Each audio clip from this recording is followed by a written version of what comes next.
নমস্কার, দেখছেন জি 24 ঘন্টা স্পেশাল বুলেটিন নিয়ে আপনার সঙ্গে রয়েছে আমি শুক্লা। আর শুরুতেই বলতে হচ্ছে সই জাল, এবং সেই সই জাল বিতর্কের জট এই মুহূর্তে পেকে রয়েছে জোড়াফুলের মধ্যে। তৃণমূল বিধায়কদের অভিযোগের ভিত্তিতেই এবার কিন্তু এফআইআর করা হয়েছে, যা প্রকাশ্যে এনেছেন আজ খোদ রাজ্যের মুখ্যমন্ত্রী শুভেন্দু অধিকারী। সিআইডির সামনে যেভাবে ইতিমধ্যে আপনারা জানেন যে ভিডিও কনফারেন্স, সেখানে কিন্তু 3 জন বিধায়ক তাদের স্বীকারোক্তি দিয়েছেন। নবান্নের সাংবাদিক বৈঠক থেকে এই বিস্ফোরক তথ্য আজ শুভেন্দু অধিকারী দিয়েছেন। তৃণমূলকে কটাক্ষ করে তিনি বলেছেন, সব চোরেদের পাঠশালা কালীঘাটের টালির চালা। সব চোরেদের পাঠশালা কালীঘাটের টালির চালা। রাজ্যপাট আগেই গিয়েছে, বিরোধী আসনে বসেও স্বস্তি নেই তৃণমূলের। যত দিন যাচ্ছে জাল সইয়ের জটে জড়িয়ে পড়ছে জোড়াফুল শিবির। পালা বদলের পর গত 6ই মে কালীঘাটে দলের জয়ী বিধায়কদের বৈঠক ডাকেন তৃণমূল নেত্রী মমতা বন্দ্যোপাধ্যায়। এই বৈঠকে বিরোধী দলনেতা হিসেবে শোভনদেব চট্টোপাধ্যায়ের নাম পেশ করে জোড়াফুল শিবির। এরপর দলের তরফে সর্বভারতীয় সাধারণ সম্পাদক অভিষেক বন্দ্যোপাধ্যায় সই করা একটি চিঠি পাঠানো হয় বিধানসভায়, কিন্তু তা গৃহীত হয়নি। উল্টে বিরোধী দলনেতার নামের সপক্ষে রেজুলেশনের সই নিয়ে শুরু হয় বিতর্ক। অভিযোগ ওঠে, চিঠিতে থাকা একাধিক সই জাল করা হয়েছে, কিন্তু অভিযোগ করল কে? সোমবার নবান্ন থেকে তা খোলসা করলেন মুখ্যমন্ত্রী শুভেন্দু অধিকারী। 2 জন এমএলএ মাননীয় ঋতব্রত বন্দ্যোপাধ্যায় এবং সন্দীপন সাহা, টিএমসির 2 জন এমএলএর অভিযোগের ভিত্তিতে স্পিকারের নির্দেশে প্রিন্সিপাল সেক্রেটারি হেয়ার স্ট্রিট থানায় একটি এফআইআর করেন। এখানে শেষ নয়, মুখ্যমন্ত্রী জানালেন সই জালের কথা সিআইডির সামনে স্বীকার করে নিয়েছেন তৃণমূলেরই 3 বিধায়ক। 3 জন এমএলএ বাহারুল ইসলাম, অরূপ রায় এবং সুভাষিস দাস ভিডিওগ্রাফি এবং সিআইডিকে বলে সই আমাদের নয়। জাল সই প্রসঙ্গ টেনেই তৃণমূলকে প্রতিষ্ঠিত চোর বলে আক্রমণ করেন মুখ্যমন্ত্রী। নিরপেক্ষ তদন্তের আশ্বাস দিয়ে জানান, সই জালের সঙ্গে যুক্ত কেউ ছাড় পাবেন না। রাজ্যের পুলিশ বিএনএস এর অন্তর্গত যা করার করবে, এবং যারা তদন্তে সহযোগিতা করবেন নিশ্চয়ই তাদের কথা তদন্তকারীরা একরকম ভাববেন, আর যারা তদন্তে অসহযোগিতা করবেন তাদের জন্য আইনে যা আছে তাই হবে। আপনাদের কেউ যারা এই অবৈধ কাজ করেছেন, সই চুরি করেছেন, ছাড় পাবেন না, এটা খুব স্পষ্টভাবে আমি আপনাদেরকে জানিয়ে দিতে চাই। এদিন নাম না করে অভিষেককেও নিশানা করেন মুখ্যমন্ত্রী। সাফ জানান, যার বিরুদ্ধে সই জালের অভিযোগ তাকেই জবাব দিতে হবে। আপনার সই অন্যজন করতে পারে না, প্রথমত। এবারে স্বীকার করতে হবে, যারা অলরেডি তো 3 জন বলেছেন আমাদের সই নয়। এবার আপনার নামটা যদি আমি লিখে দিয়ে থাকি, যিনি সেন্ডার তাকে জবাবদিহি করতে হবে কেন তিনি ফরজারি করেছেন। 18ই জুন থেকে শুরু হচ্ছে বিধানসভার বাজেট অধিবেশন। তার আগে এই জাল সই কাণ্ড বিরোধী তৃণমূলের ব্যথা বাড়াবে বলেই মনে করছে রাজনৈতিক শিবির। ক্যামেরায় নবীনের সঙ্গে অয়নের রিপোর্ট, জি 24 ঘন্টা। সোনারপুরে যে জনরোষ আপনারা দেখেছেন, সেই জনরোষই ঢাল করেছেন অভিষেক বন্দ্যোপাধ্যায়। অসুস্থতার অজুহাত দেখিয়ে শেষ পর্যন্ত সিআইডির হাজিরা এড়িয়ে গিয়েছেন অভিষেক বন্দ্যোপাধ্যায়। সিআইডির কাছে 15 দিনের সময় চেয়ে নিয়েছেন অভিষেক বন্দ্যোপাধ্যায়, যদিও তাকে মাত্র 7 দিন সময় দিয়েছে সিআইডি। সই জালিয়াতি নিয়ে অভিষেকের নাম না করে কড়া বার্তা দিয়েছেন রাজ্যের মুখ্যমন্ত্রী শুভেন্দু অধিকারী। দেখুন,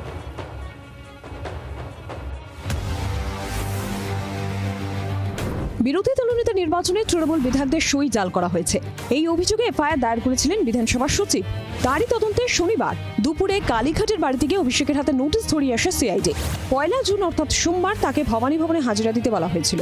নোটিশ দিয়েছে, সেটা হ্যান্ড ডেলিভার্ড করতে হতো বলে ওরা অন্য কারোর কাছে দেয়নি। তদন্তকারী সংস্থা একটা কেসে তদন্ত করছে, নোটিশটা রিসিভ করেছি এবং তার যা উপযুক্ত ব্যবস্থা আমি আমার আইনজীবীর সাথে কথা বলবো, এবং আমাকে যদি কোথাও কোনো সহযোগিতায় দরকার পড়ে যদি ডাকে আমি যাব। ঘটনাচক্রে এরপরই সোনারপুরে নিহত দলীয় কর্মীর বাড়ি যাওয়ার পথে জনরোষের মুখে পড়েন অভিষেক। কপালে জোটে ডিম, জুতোর সঙ্গে ইটপাটকেল, তবে বড় কোনো আঘাত লাগেনি তার। ফলে কোনো হাসপাতালেই ভর্তি নিতে চায়নি অভিষেককে, বাড়িতেই ফিরতে হয় তাকে। সূত্রের খবর, তার শারীরিক অবস্থা আপাতত স্থিতিশীল, যদিও সেই অসুস্থতার দোহাই দিয়েই সোমবার সিআইডি হাজিরা এড়ালেন অভিষেক। সিআইডির কাছে 15 দিন সময় চেয়েছেন তিনি। অভিষেকের গড় হাজিরা নিয়ে নবান্ন থেকে কড়া প্রতিক্রিয়া দিতে দেখা গেল মুখ্যমন্ত্রীকে। আমি সিআইডিকে বলেছি, ভারতীয় ন্যায় সংহিতাতে ফৌজদারিতে যা যা আছে অ্যাকশন আমরা নেব। কারো অসুবিধা থাকলে, কেউ অসুস্থ থাকলে তাকে টাইম দেবেন কি না আইও বা তার অর্গানাইজেশন ঠিক করবে, ওখানে আমি ইন্টারফেয়ার করব না। It's not my duty. প্রশ্ন হচ্ছে, হাজিরা এড়িয়েও কি রেহাই পাবেন অভিষেক? কারণ বিধানসভায় সই জালিয়াতির তদন্তে এবার একজন ডিআইজির নেতৃত্বে 5 সদস্যের সিট গঠন করলো সিআইডি। সিটের টিমে রয়েছেন একজন ডিএসপি ও 2 জন ইন্সপেক্টরও। তদন্তে অসহযোগিতা করলে কড়া পদক্ষেপ করবে পুলিশ, জানিয়েছেন শুভেন্দু অধিকারী। যারা সই জাল করেছেন তাদের বিরুদ্ধে অ্যাজ এ পুলিশ মিনিস্টার, যেহেতু মামলাটা সিআইডি টেক আপ করেছে, আমি বলতে পারি আইনে খুব কঠোর এবং কঠিন ব্যবস্থা আছে। আমরা সেই ব্যবস্থা নেব এবং আমরা প্রয়োজনীয় সুপারিশ রাজ্য বিধানসভা থেকে পুলিশ করবে। অভিযোগ প্রমাণিত হলে কি শাস্তি হতে পারে? ভারতীয় ন্যায় সংহিতার 465 ধারা অনুযায়ী সাধারণ জালিয়াতির জন্য সর্বোচ্চ 2 বছরের কারাদণ্ড, জরিমানা বা দুটোই হতে পারে। যদি প্রতারণা বা জালিয়াতির উদ্দেশ্যে স্বাক্ষর জাল করা হয় তবে শাস্তি 10 বছর পর্যন্ত কারাদণ্ড হতে পারে।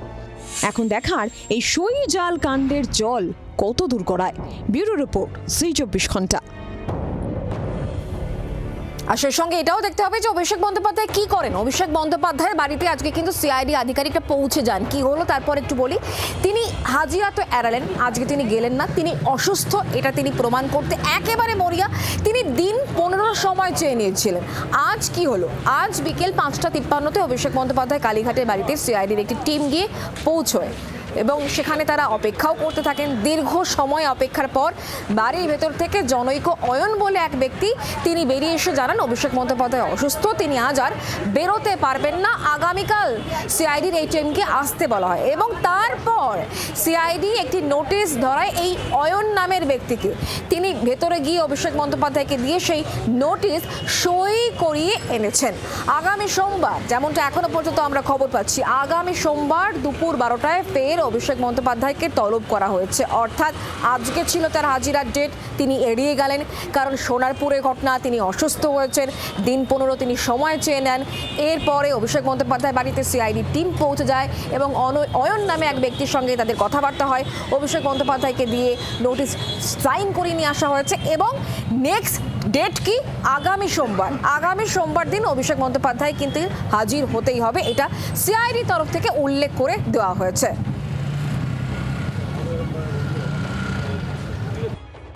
তলব এড়ালেও নিস্তার পেলেন না অভিষেক বন্দ্যোপাধ্যায়। যে 15 দিন সময় তিনি সিআইডির কাছে চেয়েছিলেন তার বদলে 7 দিন সময় দেওয়া হলো তাকে।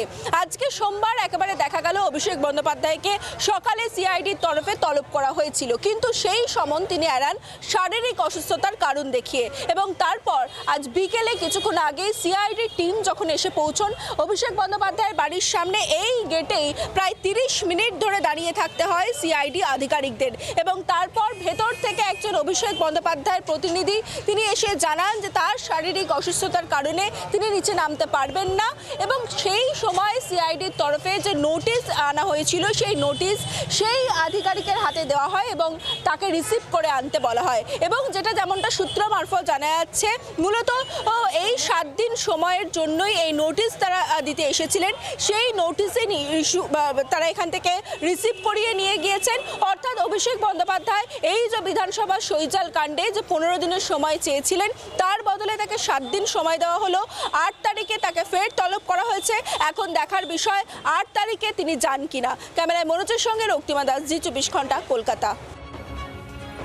চাইছেন হাজিরা এড়াতে, কিন্তু এড়াতে তিনি পারছেন না। এখন তিনি কি করবেন এই প্রশ্ন উঠছে তৃণমূল কংগ্রেসের অন্দরে। এই মুহূর্তে কিন্তু চরম একটা দোলাচল চলছে। আমরা এই পুরো বিষয়টি নিয়ে কথা বলবো। এই মুহূর্তে আমার সঙ্গে এই স্টুডিওতে উপস্থিত রয়েছেন ঝন্টু বড়াইক, রাজনৈতিক বিশেষজ্ঞ। ঝন্টুদা প্লিজ আসুন। আমি আপনার কাছ থেকে ঝন্টুদা প্রথমেই যেটা জানার চেষ্টা করব, আমরা অভিষেক বন্দ্যোপাধ্যায়কে যেভাবে আমরা সোনারপুরে যাওয়ার সময় দেখেছি গত পরশুদিনেরই ঘটনা, তারপরে আজকে তার হাজির হওয়ার কথা ছিল, তিনি হাজিরা এড়ালেন, ঠিক আছে, দিন 15 সময় ছিলেন, সেটা তো হলো না, আগামী সোমবার তাকে যেতে হবে। কিন্তু সিচুয়েশনটা ভাবুন, মানে এই যে বিধানসভায় সই বিতর্ক জালিয়াতি করা হয়েছে, মানে আমরা শুভেন্দু অধিকারী আজকে হাড়ি ভেঙেছেন, কেঁচো করতে কে উঠে বেরোচ্ছে? তৃণমূল কংগ্রেসের কি দেউলিয়াপনা আমরা দেখছি এই মুহূর্তে, বাংলার মানুষ দেখছে। প্রথম কথা দেখো, জালিয়াতির বিষবৃক্ষটা তো তৃণমূল তৈরি করেছিল। ইতিমধ্যে তোমাদের চ্যানেলেই প্রথম বোধহয় এটা প্রকাশিত যে তৃণমূলের প্রতীকটাই জালি, অর্থাৎ তার সত্যগত একটা ত্রুটি প্রথম থেকেই আছে। দ্বিতীয়, তৃণমূল কংগ্রেসের রেজিস্ট্রেশনটা কিন্তু প্রয়াত মুকুল রায়ের নামে, অর্থাৎ মমতা ব্যানার্জি যে দলটাকে তার নিজস্ব বলে দাবি করেন, সেই দলটার সত্ত্ব কিন্তু এই মুহূর্তে তার কাছে নেই। দ্বিতীয়, তার পরিবার যেটা এককভাবে সেই দলটাকে চালিত করতেন, একটা পোস্ট বাকি ল্যাম্পোস্ট, বহুল প্রচলিত এই কথাটা, সেই দলের সেই পরিবারের কিন্তু কেউই বিধানসভায় পৌঁছতে পারেনি, অর্থাৎ রাজ্যে তাদের কোনো প্রতিনিধিত্ব নেই। তাহলে প্রশ্নটা হলো, আজকে যে বিশাল জালিয়াতি, তোমার চ্যানেলে দেখছিলাম বিএনএস এর ধারাটা, আমি তোমাকে আরেকটা অ্যাড করি, 18 নম্বর অধ্যায়ের 336 এবং 338-এ পরিষ্কার বলা আছে, সাধারণ মানুষ কিংবা বিধানসভার ওই হাইয়েস্ট ল মেকিং যে মন্দির, যেখানে তোমার আমার দেশের সর্বোচ্চ আইন ন্যায় ব্যবস্থা আশা করে আমরা প্রতিনিধিত্ব পাঠাই, সেখানে যখন একজন মাননীয় সাংসদের প্যাডে সই জালিয়াতি হয়েছে, সেটা কতটা দণ্ডনীয় অপরাধ, অ্যাডিশন একটাই প্রমাণিত হলে পরে বিধানসভার বিধায়ক বা সাংসদের সদস্যপদ বাতিল হবে এবং 10 বছরের বিরোধী দলের তকমাকে তৃণমূল কংগ্রেস হারাতে পারে, মানে এরকম একটা ঘোরতর অপরাধ যেখানে একদম। এবং আমি আশঙ্কা আরেক জায়গায় করছি, ঋতব্রত বাবুরা যে একটা জালিয়াতি উন্মোচিত করার পরে পাল্টা তাদেরকে শুলে চড়ানো হলো, তাদেরকে শ্যাক করা হলো, মানে আরেকটা বেআইনি কাজ করা হলো। এতে আরেকটা বড় আশঙ্কা যে বাংলার দুয়ারে কি একনাথ সিন্ডের মহারাষ্ট্র মডেলটা ঢুকে গেল না তো? কারণ গতকাল মমতা ব্যানার্জির সর্বোচ্চ নেত্রীর কথাতেও 60 জন বিধায়ক উপস্থিত হননি। এই 60 জনের মধ্যে ইতিমধ্যে শুধু তাই নয় জন্টুদা, মানে গতকালই আমরা জানি অভিষেক বন্দ্যোপাধ্যায় এভাবে হ্যারাস্ট হওয়ার পর মমতা বন্দ্যোপাধ্যায় বলেছিলেন যে আজকে গোটা রাজ্য জুড়ে প্রতিবাদ হবে। আমি তো একজনকেও পথে নামতে দেখলাম না। আগামীকাল রানী রাসমণি রোডে তিনি এখনো পুলিশের পারমিশন পাননি, কিন্তু পেলে পরেও কতজন বিধায়ক তার পাশে থাকবেন তা নিয়ে প্রশ্ন। না, এই দেখো, প্রথম কথা পুরো সেটটা চিন্তা করো। তিনি সোনারপুরে যাবেন, প্রবীণ senior seasoned politician Mamata Banerjee জানতেন না জনবিক্ষোভ আছড়ে পড়বে, তাহলে তাকে পাঠানো হলো কেন?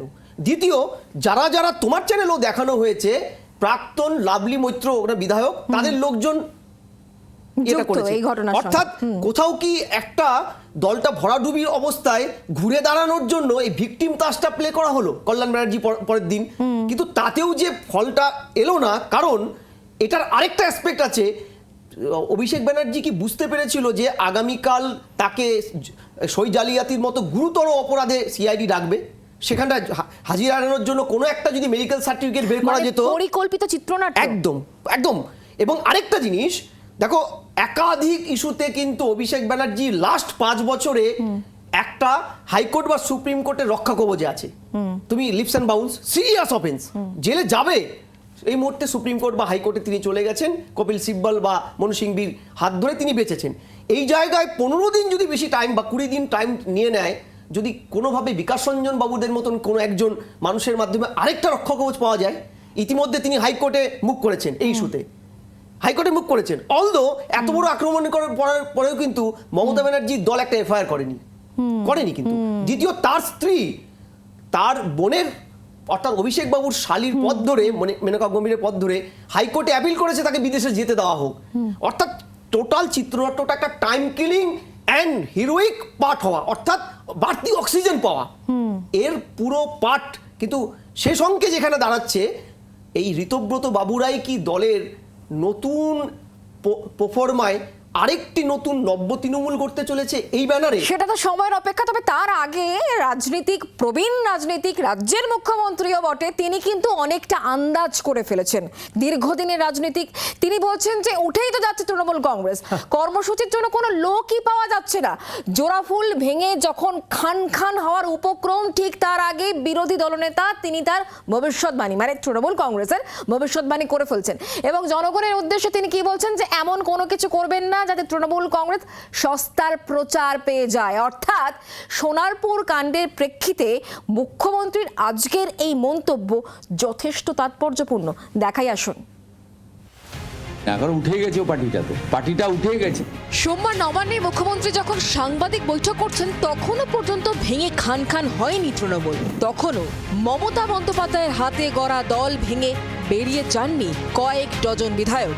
তবে গেরুয়া বাংলায় জোড়া ফুলের ভবিষ্যৎ যে অমাবস্যার মতোই অন্ধকার তা পোড় খাওয়া রাজনীতিবিদ শুভেন্দু অধিকারী ভালো মতোই বুঝতে পেরেছিলেন।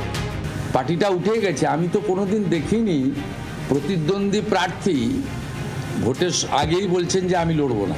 80-র মধ্যে 17 আপনারা রিলে করছিলেন ওই ওয়ানডে ম্যাচের মতো, এক্ষুনি 14 হলো, বেড়ে হলো 15, তারপরে আবার খানিকক্ষণ পরে বললেন 16 হলো, তার লাস্টে 17তে আটকে গেলেন। তৃণমূলে দুর্দিন আজ করেই জনগণকে আইন হাতে তুলে না নেওয়ার বার্তা দেন মুখ্যমন্ত্রী। রাজ্যবাসীর উদ্দেশ্যে বলেন এমন কিছু করা উচিত নয় যাতে সস্তার প্রচার পেয়ে যায় তৃণমূল। সব বিক্ষোভেই কোথাও ডাইরেক্টলি পলিটিক্যাল পার্টি যুক্ত নয়, জনরোষে হচ্ছে, আমরা জানি এটা। আমরা এক্ষেত্রেও জনগণকে আমি মুখ্যমন্ত্রী হিসেবে অনুরোধ করব যে অভিযোগ দিন, আমরা ব্যবস্থা নিচ্ছি, আপনারা আইন হাতে তুলে নেবেন না, কোনো প্রয়োজন নেই এটা করার, যাতে এই ধরনের বিচ্ছিন্ন ঘটনা বা সস্তার প্রচার ওরা না পায়, এটা আপনাদের দেখতে হবে। মুখ্যমন্ত্রী নির্দিষ্ট করে কোনো ঘটনার প্রসঙ্গ টানেননি ঠিকই, তবে সোনারপুর কাণ্ডের প্রেক্ষিতে তার এই মন্তব্য যথেষ্ট তাৎপর্যপূর্ণ। গত শনিবার সোনারপুরে পা রেখেই জনরোষের স্বাদ পেয়ে যান অভিষেক বন্দ্যোপাধ্যায়। তাকে দেখে ডিম জুতো ছড়ে বিক্ষুব্ধ জনতা, দেওয়া হয় চোর চোর স্লোগান, উড়ে আসে কিল চর ঘুষি। হামলার জন্য তৃণমূলের পক্ষ থেকে তড়িঘড়ি বিজেপিকে কাঠগড়ায় তোলা হয়। যদিও পুলিশের হাতে তৃণমূল কর্মী সমর্থকেরা গ্রেফতার হওয়ায় অভিযোগ ধোপে টেকেনি, তবু হামলার তত্ত্বে অনড় তৃণমূল নেত্রী মমতা বন্দ্যোপাধ্যায়। অভিষেককে যেভাবে আপনারা অ্যাটাক করলেন, নিজেরাই ইচ্ছে মতো যারা বাঁচাতে গেল তাদের নামে তাদের অ্যারেস্ট করলেন, বাইরে থেকে আগের দিন নিয়ে এসেছিলেন খাবার প্যাকেট যাচ্ছে। ভাঙনের পরে তৃণমূল নেত্রীর এত যুক্তিতর্ক শোনার লোক কই? ক্যামেরায় নবীনের সঙ্গে অয়নের রিপোর্ট, জি 24 ঘন্টা। মানে ঝন্টুদা, যেটা দিয়ে আমি শেষ করেছিলাম আমি সেখান থেকে শুরু করছি। মাঠে ময়দানে লড়াই করার মতো লোক নেই। যে তৃণমূল সুপ্রিমো একটা ডাকে হাজার হাজার লক্ষ লক্ষ মানুষ পথে নামতো, সেই তৃণমূল নেত্রীর উপেক্ষা করছে, তাকে উপেক্ষা করছেন তার দলের বিধায়করা। ভাবা যায়? এটাই তো হবে। দেখো, তৃণমূল কংগ্রেস তৈরি হওয়ার পিছনে কারণ কি ছিল? সিপিএম এর বিরুদ্ধে অন্ধ বিরোধিতা। সিপিএম নেই, তৃণমূল লক্ষ্যভ্রষ্ট। তৃণমূল নেত্রী 15 বছরে দলকে কোনো নতুন নীতি আদর্শের উপর দাঁড় করায়নি। তৃণমূলে ঢোকা কারণ কি ছিল? দুর্নীতি করব বলে। এবং মমতা ব্যানার্জি প্রশ্রয় দিয়েছেন, লোকায়ত্ত কোনো সংস্থা তৈরি করেননি। দুর্নীতি করলে তিনি অ্যাওয়ার্ড দিয়েছেন, দুর্নীতি বিরোধিতা করলে তাড়িয়ে দিয়েছেন। ফলে আজকে ঋতব্রতরা তো ফোর্স করবেই। আমি বলছি না ঋতব্রত খুব ভালো মহান মানুষ, তিনি 2 বার এটা নিয়ে বহিষ্কৃত হলেন। কুণাল ঘোষ বলেছেন। হ্যাঁ, প্রশ্নটা হলো যে আপনি যে বেআইনির উপরে দলটাকে দাঁড় করিয়েছেন, বেআইনি সত্তার উপরে দাঁড় করিয়েছেন, যেখানে অভিষেকের মতো একদম, এবং সেখানে গিয়ে আপনার মিডিল অর্ডার শুভেন্দু অধিকারীর মতন যুব নেতাকে পর্যন্ত তাড়াতে হয়েছে আপনার অভিষেককে অভিষিক্ত করতে। তো সেই জায়গায় আজকে আমরা তো তৃণমূল এক্সিস্ট করতে গিয়ে বলেছিলাম যে দেখবেন যেদিন তৃণমূল চলে যাবে ক্ষমতার থেকে, কয়েক ঘন্টার মধ্যে তৃণমূল দলটা অস্তিত্ব থাকবে না। কারণ তিনি কোনো নীতি আদর্শের উপরে দলটাকে দাঁড় করায়নি। পরিবারতন্ত্র, দুর্নীতি, এটা ছিল তৃণমূলের ধ্যান জ্ঞান। ঝন্টুদের সামনে যে বিধানসভার অধিবেশন হচ্ছে, তাহলে কি বিরোধী দলনেতা ছাড়াই, মানে যে জটিলতা তৈরি হয়ে রয়েছে, কি হবে তাহলে? এইখানে একটা লাখ টাকার প্রশ্ন। দেখো, 15 বছরে আমরা বিরোধীদের ব্যাংকরাপ্টের পরিস্থিতি দেখেছি। ফলে তৃণমূলের অত্যাচার, সাধারণ মানুষ, গণতন্ত্রহীনতা, আর্টিকেল 14 লঙ্ঘিত হওয়া, আইনের শাসন যেটায় আমরা দেখেছি এই রাজ্যে, এবং বিরোধীদের স্ট্রিট কর্নার করতেও হাইকোর্টে যেতে হয়েছে। ফলে আমরা নতুনভাবে চাইবো না বিরোধী শূন্য একটা রাজনীতি তৈরি হোক, তাতে শাসকের ক্ষতি, মানুষের ক্ষতি। আজকে যে জায়গায় দাঁড়িয়ে আছে, আমি কোথাও একদম স্পষ্ট দেখতে পাচ্ছি তৃণমূলের এক্সিস্টিং এই পার্টে বিরোধীর অস্তিত্ব তাদের নেই। ফলে নতুন করে কোনো বিরোধী আসতে চলেছে এই জোড়া ফুলের তকমাতেই, নাকি নতুন কোনো সত্ত্বে, যেটা আমরা বলছিলাম মহারাষ্ট্রের মডেল, যে শরদ পাওয়ার, শিবসেনা, এটা কিন্তু আমরা বহুদিন ধরে বলে যাচ্ছি নির্বাচনের রেজাল্টের পরে পরে, যে দেখুন তৃণমূল হাতের কালি শুকোনোর আগে তৃণমূল চলে যাবে। বাংলায় এই প্রচলিত একটা বাক্য এখন বহুল জনপ্রিয়। কিন্তু প্রশ্ন হলো আফটার হোয়াট? কোনোভাবেই কোনো সর্বভারতীয় দল এ রাজ্যের বিরোধী আসনে বসবে না, তার জন্যই কি একটা ব্যাকডোর মেকানিজম চলছে? সেই মেকানিজম সার্থক হলে আমরা হয়তো এটা তো নব্য তৃণমূলকেই পাবো। কার্যত পশ্চিমবঙ্গের ইতিহাসে একেবারে নজিরবিহীন। পশ্চিমবঙ্গের মানুষ অনেক কিছু প্রত্যক্ষ করেছেন, কিন্তু এটা হয়তো একেবারেই হয়নি। আমি এক লাইনে জানবো কি হতে চলেছে তাহলে, ভবিষ্যৎ কি? ভবিষ্যৎ একটাই, যদি এই এক্সিস্টেন্স থাকে তৃণমূল ইতিহাস গড়ে পতন হবে, এবং তৃণমূলের ব্যানার্জি পরিবারের বাইরের কোনো বিকল্প মুখ হিসেবে তৃণমূল চালিকা শক্তি হয়ে নতুন একটি বিরোধী অঙ্কের জোট তৈরি করবে। অনেক অনেক ধন্যবাদ ঝন্টুদা আমাদের সঙ্গে থাকার জন্য। অনেক গুরুত্বপূর্ণ মতামত আপনার কাছ থেকে আমরা পেলাম। অনেক ধন্যবাদ আমাদের সঙ্গে সরাসরি থাকার জন্য।